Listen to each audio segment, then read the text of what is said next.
Good day to you, ladies and gentlemen. Thank you for giving me this opportunity. I'm delighted to be able to speak to you on a subject which is of enormous importance to the future of humanity, indeed to the future of all living beings.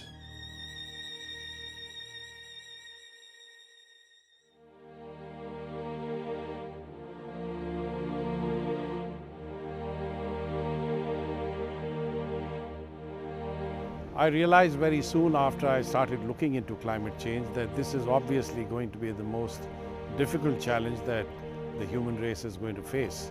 We have to make sure that in everything we do, we treat Mother Nature as paramount, as sacred, and something that we cannot ignore.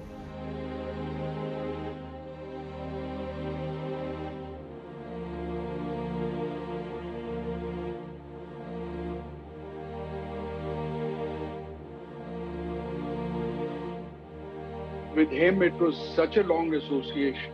We formed some of the strongest associations and friendships that have stayed with us throughout our lives. And there were three of us in particular. We were called the Three Musketeers. There was Pachi, myself, and a dear departed Owen Kohli. And there have been so many memories that one is flooded with. Let me tell you my personal experience of Pachi, both as a human being and as a dedicated, and totally a man of complete integrity who dedicated himself to the crisis of climate change. Pachi's work in the IPCC was completely extraordinary. I don't think any people understand just how difficult it was. It was very difficult to get oil exporters, oil importers with global aspirations, oil importers who are tiny island states, all together, and to agree to the science of this. It's an incredible achievement that must have required the kind of diplomacy which I cannot even imagine. I call upon the chairman of the Intergovernmental Panel on Climate Change, Professor Rajendra Pachauri, to give the Nobel Lecture for 2007.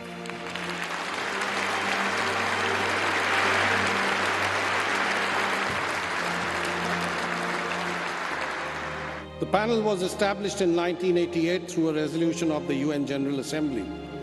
One of its clauses was significant in having stated, and I quote, "Noting with concern that the emerging evidence indicates that continued growth in atmospheric concentrations of greenhouse gases could produce global warming with an eventual rise in sea levels, the effects of which could be disastrous for mankind if timely steps are not taken at all levels.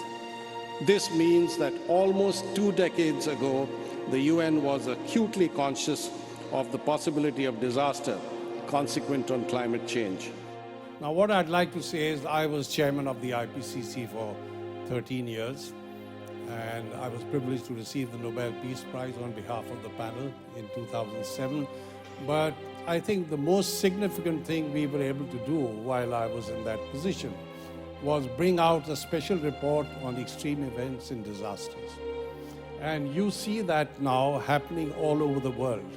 So what we had projected, what science had told us, is now coming true. Climate change is going to have very serious impacts on human health, and that's already occurring all over the world. And if we don't do something about climate change, then over a period of time, these health risks are going to become much worse. And my concern is that the young generation of today and their children who are yet to come are going to be in very serious difficulty. It seems to me the only way out of this is for people to get active through grassroots actions and for them to clearly convey to their elected leaders, in democracies in particular, that they expect firm and forward-looking action on their part to deal with climate change. There really is no reason why we shouldn't get science driving politics because clearly the politicians are here simply because I believe they accept the science. I've heard Pachi be the voice of conscience for all of us, and frankly, the Pied Piper, the man who helped to lead the way. And I want to honor him along with everybody else for being such a special, extraordinary climate warrior. He was there at the beginning, he was there every step of the way. He had a special sense of mission, as all of us know, and a wonderful way in helping people to understand the depths of this challenge that we face. Found very impressive about him was this way in which he built a network of support internationally. So I would say that that is very important, because in many ways these issues of climate change and several other environmental issues cannot be tackled without some measure of global cooperation. And this is something that he did. But I think his greatest achievement was Terry. He is the man who built Terry. And Terry is a unique institution. It's not just an institution which makes noise when something happens as an advocacy.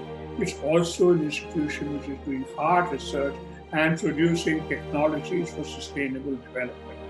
This type of integrated institution is something only a person like Pachi could have done, because he had this capacity for responding positively to all new ideas. Now, I've launched something called the POP movement, which stands for Protect Our Planet. And what I see as a great source of inspiration is young people taking the lead. That's what we need in protecting our planet. Now, you may say we're just a small community, but remember what Gandhi said: a small body of determined spirits fired by an unquenchable faith in their mission can alter the course of history. What we need is the youth of the world to alter the course of history. And we cannot wait a historical period of time. We have to start today.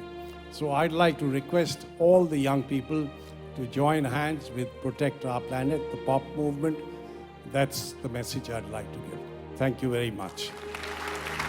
I can say that my heart is always with the POP movement, and it will be always with the POP movement, because within the POP movement there are like really extraordinary people that you don't meet in any place. It's a place that I will be always really grateful, and I would like that all the youth of the world live this experience with the POP movement. I do think that the legacy of Dr. Pachauri will change the world and take the lead on climate action to tackle climate change. Dad will live on forever. I know he's watching, and he's very proud.